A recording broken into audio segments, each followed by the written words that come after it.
order. If everyone please stand for Pledge of Allegiance. I pledge allegiance to the flag of the United States of America and to the republic for which it stands, one nation, under God, indivisible, with liberty and justice for all. Before we all sit down, I'd like to take and have a few moments of silence for Brother Bill, who left us early Tuesday morning. Chief Bill was a member of the Frostburg Police Department for 38 long years. Both Commissioner Grove and myself had the honor to work with him for a good bit of that time. He served as chief from 1995 until 2010. Our hearts go out to his family. Fortunately, some of us did get to see him before he left us. So let's just take a moment for him.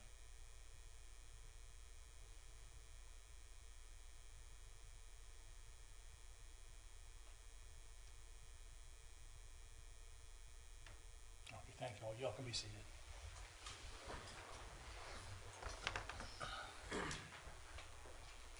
Elizabeth, whenever you're ready. Commissioner Donnie Carter. Here. Commissioner Nina Forsythe. Here. Commissioner Kevin Grove. Here. Mayor Robert Flanagan. Here. And let the record reflect that Commissioner Ritchie is absent due to illness. Very good. I start off with approval of the agenda. I'll need a motion and a second to approve the agenda for tonight's meeting. I move we approve the agenda. Second. Moving second, all in favor? Aye. And also approval of the minutes from our past meetings. I'll make a motion to approve the minutes. Second. Moving second, all in favor? Aye. This evening's special presentation and requests. We do have a proclamation for Arbor Day. Tree City, Frostburg has been a Tree City now for 10 years, so we're very, very proud and very happy about that. So as the proclamation reads as follows: whereas in 1872, J. Sterling Morton proposed to the Nebraska Board of Agriculture that a special day be set aside for the planting of trees. And whereas this holiday called Arbor Day was first observed with the planting of more than 1 million trees in Nebraska, whereas Arbor Day is observed throughout the nation and the world, and whereas trees can be solutions to combating climate change by reducing the erosion of our precious topsoil by wind and water, cutting heating costs and cooling, moderating the temperature, cleaning the air, producing life-giving oxygen, and providing habitat for wildlife. And whereas trees are a renewable resource, giving us paper, wood for our homes, fuel for our fires, and countless other wood products. And whereas trees in our city increase property values, enhance the economic value of business areas, and beautify our community. And whereas trees, wherever they are planted, are a source of joy and spiritual renewal. Now therefore I, W. Robert Flanagan, Mayor of the City of Frostburg, do hereby proclaim Friday, April 26, 2024 as Arbor Day in the City of Frostburg, and I urge all citizens to celebrate Arbor Day and support efforts to promote our trees and woodlands, and further I urge all citizens to plant trees to gladden their hearts and promote the well-being of this and future generations. Signed this the 16th day of April, 2024. Thank you, Mayor. As a reminder, the Arbor Day celebration will be next Friday, April 26th at 10:30 a.m. on Main Street in front of the post office. Very good, very good. All right, so it takes care of that. Mayor and Commissioners report. I need a motion and a second to approve the reports from the various city departments. I'll make a motion we approve the monthly reports from the various city departments. Second. Moving second, all in favor? Aye. Public hearings. We got I 8 want to tonight. mention the scoop tonight. Oh yes, and so I don't forget, following our meeting tonight at 7 o'clock at City Place, we will be celebrating the scoop. That's all I'm going to tell you. You got to come find out what it's all about. Thank you, Mayor. Okay. Hayden Lindsay is not here tonight, as he is, as you know, the men's track coach at Mountain Ridge, and there's a conflict with the track meet Okay. tonight. So I'm here helping him out. All right. So there's several combined sewer overflow separation projects that are in the works. Hayden's updated you that phase 10A, which is down kind of behind Cemetery Lane there, at the end of Cemetery Lane through the wetland area.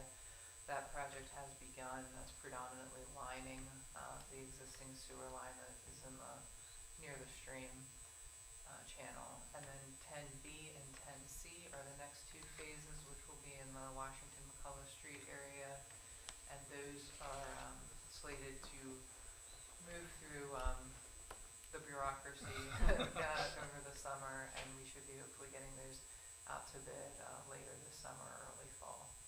The smoke testing, those letters were sent out, and every resident that had smoke vapor observed coming out of an illegal connection to the sewer system received notification. If they have any questions or need inspection, that they've resolved the issue, they can get in touch with Hayden or Emily Weber in the Public Works Department. Okay, That's all I have, but if anyone has any comments or questions on the CSO update, I'd be happy to answer them at this time. okay, anybody have anything? Okay, we'll move on. Old business, we have no old business to attend to tonight, so we'll go right to new business. Ordinance 2024-01. Elaine? Good evening. So staff and the mayor and council have worked through the budget planning process over the last few months in preparation for the presentation of the budget ordinance, which we will do this evening. Frostburg has several ongoing budget priorities that we have discussed in the past. We want to maintain the level of services to the community.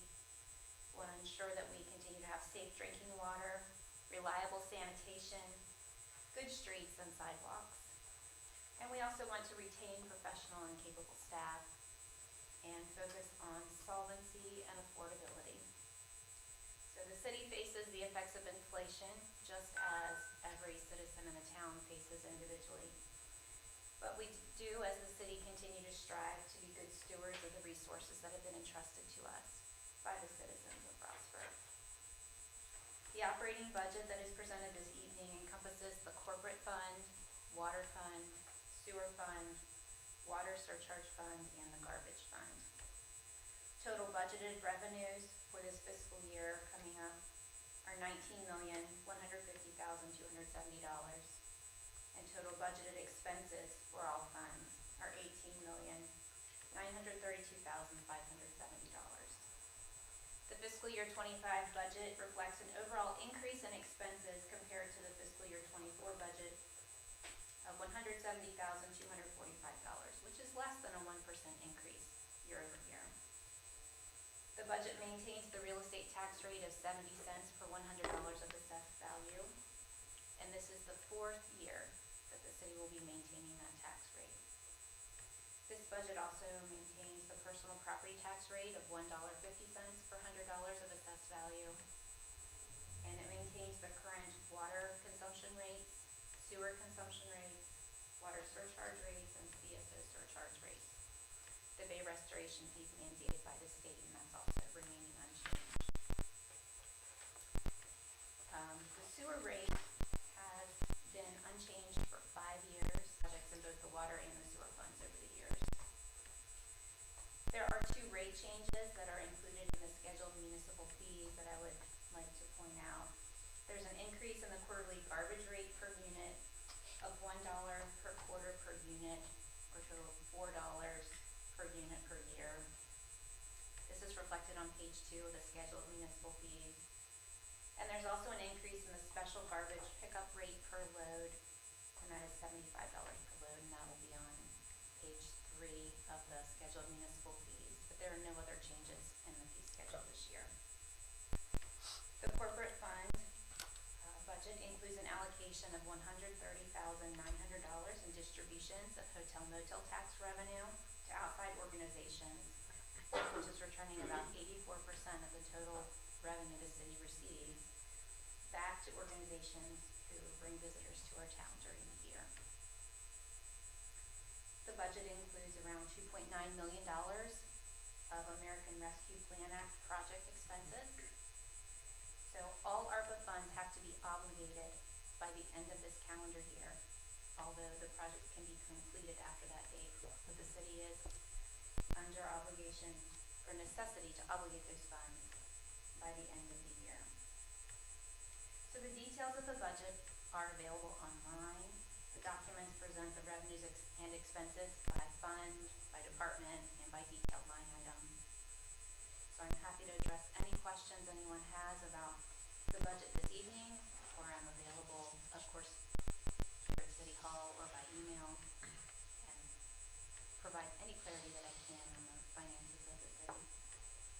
Do you know how much we have in unobligated ARPA funds today? I would have to check with Lydia on that. Yeah. So the ARPA reporting years end March 31st. So we are in the process right now of preparing our year 3 report. So when that report is prepared, we have to submit it by the end of this month.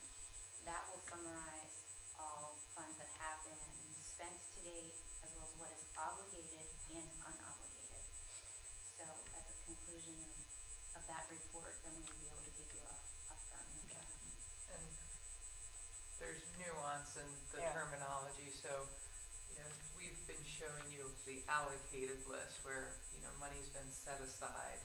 Obligated means to be under contract, more or Right, less. yes. So, all of the ARPA funds is allocated plus or minus $100,000 that we are holding right now for contingencies on some big projects, but we have a long list of small projects that could be tackled with that funding should projects come in at or under budget.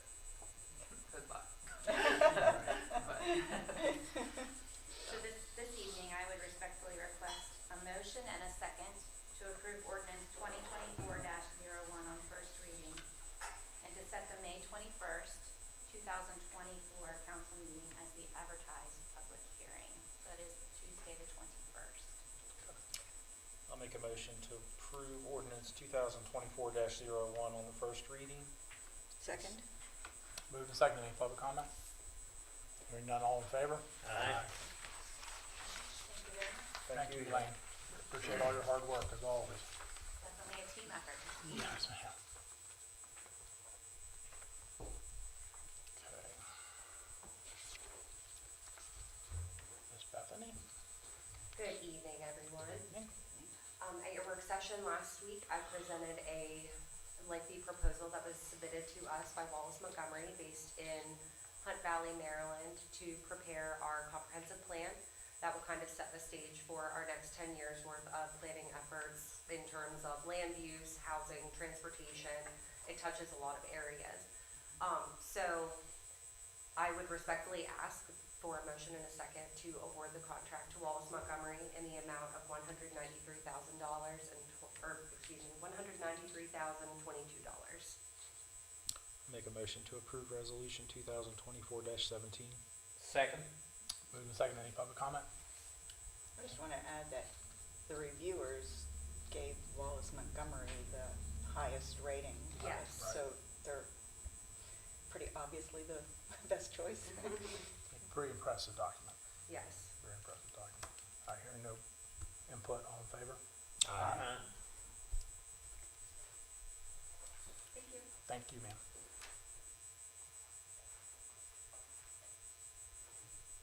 I'm Hayden again. Okay. So, first I have resolution 2024-18. As he reviewed with you for the Centennial Hill Pumping Station, there was $18,618 worth of work that did not need to be completed for that project. So that is coming through as a change order in the form of a credit to the city.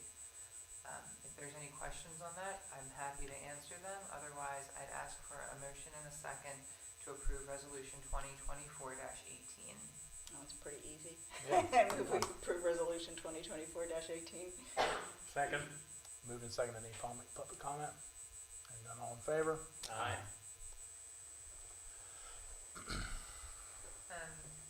Next is resolution 2024-19. One of the priority projects identified with the American Rescue Plan Act funds was constructing a new salt storage facility at the street department. The one we have now is a used state highway dome, and it is showing Heavily used. and yes, and it's not only significantly deteriorated, but the modern equipment's just larger and it's difficult to get in and out of it. It's just not the ideal setup. So Hayden had worked with Bennett Brewer and Associates to design a new structure. Those costs came in, when it was put out to bid, those costs were just astronomical for a storage building, but the concrete and everything to withstand the salt is also very expensive. So they retooled the design which ended up in an additional cost of $5,672.50. And that project was rebid, and that'll be in the next resolution. But first, I'd ask for a motion and a second to approve Resolution 2024-19, which is approving a change order to increase the total contract price for design to $22,497.50. I make a motion, we approve resolution 2024-19. Second. Moved and seconded twice. Public comment. Hearing none, all in favor? Aye. Thank you. And then next, that project, competitive sealed bids were solicited and 4 bids were received. The low bidder was Lashley Construction with a base bid of $437,000. There was an ad alternate for $162,000, although that is not being formally accepted at this time. Just maybe come back to you in the future for that. But at this point, I would ask for a motion and a second to approve Resolution 2024-20 to award Lashley Construction in the amount of $437,000. I'll make a motion to approve resolution 2024-20. Second? Moved and seconded. Any public comment? Hearing none, all in favor? Aye. Thank you. Next is Lydia presented to you at the work session of a lease for the child care facility. The child care facility has been conceived, designed, in partnership with HRDC, who provide the Headstart and Early Headstart services here in Allegheny County. By partnering with HRDC, a nonprofit, 100% of the building space will be used year-round. So we're happy to do this, and it also offers early Head Start offerings in Frostburg, which is 6 weeks to 2 years old, which has not been a Head Start offering before within Frostburg. So excited about that. The lease was reviewed at your work session. If there's any questions, I'd be happy to answer them. Otherwise, I'd ask for a motion and a second to approve Resolution 2024-21. I move we approve Resolution 2024-21. Second. Moved and seconded. Any public comment? This Hearing is none. really meeting a need, This so is I'm right, very excited about right. it too. And I attached the wrong resolution to this Okay. agenda, so there is Okay. there is the right resolution somewhere. Yeah. This is going back to the senior center, so Okay. I will get that updated. I apologize for that mistake. Because it says HRDC. Yeah. Yes, I got that much, but everything else is old.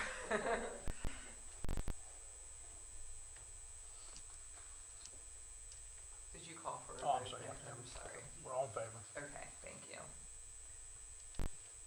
The next, as I discussed at your work session, we used Rich Reinhardt at Public Public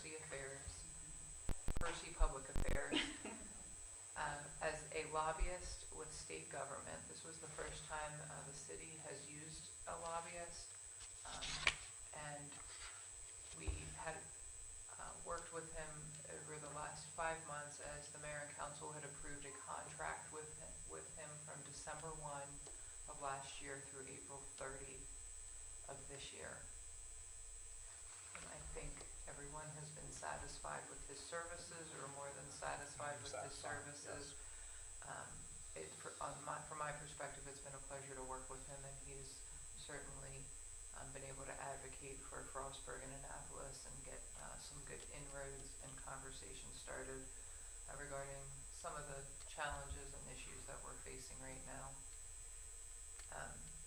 With that being said, those challenges and other items aren't necessarily tied to the legislative session, but just relationships in Annapolis.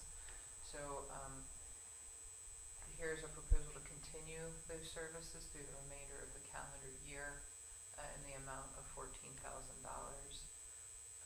I think the mayor can attest to his relationship with some of the governor's staff has allowed the city to have conversations with the governor directly about the challenges with the Lonoconee water situation, among other things. So if there's any questions, I'd be happy to answer them. Otherwise, I'd ask for a motion and a second to approve Resolution 2024-22. I'll make a motion to approve resolution 2024-22. Second. Move to second, any public comment? I do have a question. So since, you know, Sine dies, has died, I don't know what verb to use there. So will his main focus then be like in the execution of the laws that were passed? Or, A lot of what he's, Follow up. I spoke with him yesterday, on our regular Monday meeting, and, you know, if there's fiscal financial requests that the city has that would be, you know, at special requests from the governor's budget or anything like that, he would start doing the legwork from that probably beginning in June. So it's very soon. yeah, looking ahead then to, Any legislative requests. There's a constituent request he's working on right now on behalf of one of our employees, regarding the state retirement system. So, okay, so even stuff like that. yeah, we're gonna task him with getting some grant money back that it's just, we can't get a response on, so. Fell into that dark hole of government. So, I mean, it's $7,000, that's not a huge thing, but the state of Maryland owes the city $7,000 and we want our $7,000, so help with things like that as well. All in favor, say aye. Aye. Okay, the last one I have, we discussed, I don't have the document for you yet tonight, but the city attorney Michael Cohen is working on it with the parameters here. I was able to look at the aerial photography and the property lines, and the stream is more than 100 feet from the rear property line, so I felt that that was more than a sufficient buffer, unless Garrett County had anything more stringent. So I've asked Michael to draft an agreement that would allow for no more than 8 chickens, 4 goats, and two horses on the property, and then as well as the various annual inspections or inspections anytime warranted, and then the privilege to have those animals can be rescinded at any time. So all of those parameters that were discussed at work session has been forwarded to Michael to be included. So if you're comfortable with approving this tonight, that we can get that taken care of as soon as Michael gets it to me, that'd be great. If not, we can wait another month. But if you're good with it tonight, I'd ask for a motion in a second to approve resolution 2024-23 to make exceptions to deed covenants on the property that was formerly owned by the city near the Savage Springs and Wells. I move we approve resolution 2024-23. Second. Move to second, any public comment? Hearing none, all in favor? Aye. Okay. Good evening, Chief. Good evening, Mayor, Commissioners, thank you. I have the report for the Police Department for March 2024. The numbers are pretty similar to March 2023. We had 679 incidents this March and 724 the March before. So nothing major to report. Pretty consistent activity. 16 arrests of various types, 28 parking violations, 18 well-being checks, 25 requests for an officer, 40 disturbances of multiple types, 172 traffic stops, the majority of which were warnings, and just kind of always be out there in the community doing good things. This morning we had the mock crash event down at Mountain Ridge High School. If you saw any of the ruckus down there, that was a simulated event for the prom season coming up. So that's actually put on by the Cumberland Police Department School Resource Officer Program. They go from school to school. They coordinate with us, so our police officers, including yours truly and our first responders, will respond to this scenario just like we would in real life. I mean, with the whole senior class out there watching us respond to this fatal crash, watching the actors get arrested for DUI and the fatal crash and that sort of thing. So it's really impactful, neat event that we had happen just this morning. Other than that, hopefully educational, hopefully something that sticks with the kids during the season. But other than that, that would conclude my report. Certainly glad to answer any questions or elaborate. I'm sure you'll talk to Chief Chuck. Please pass on our thanks Yes, sir. for having his officers come up and do that every year. That's a great partnership. Yes, sir. Absolutely. All right, Chief. Anyone have anything? Kevin, you have anything? All right. Open public comment. Any citizens wishing to make a comment, please come to the podium, state your name and address for the official record. Okay, folks. Don't forget the scoop.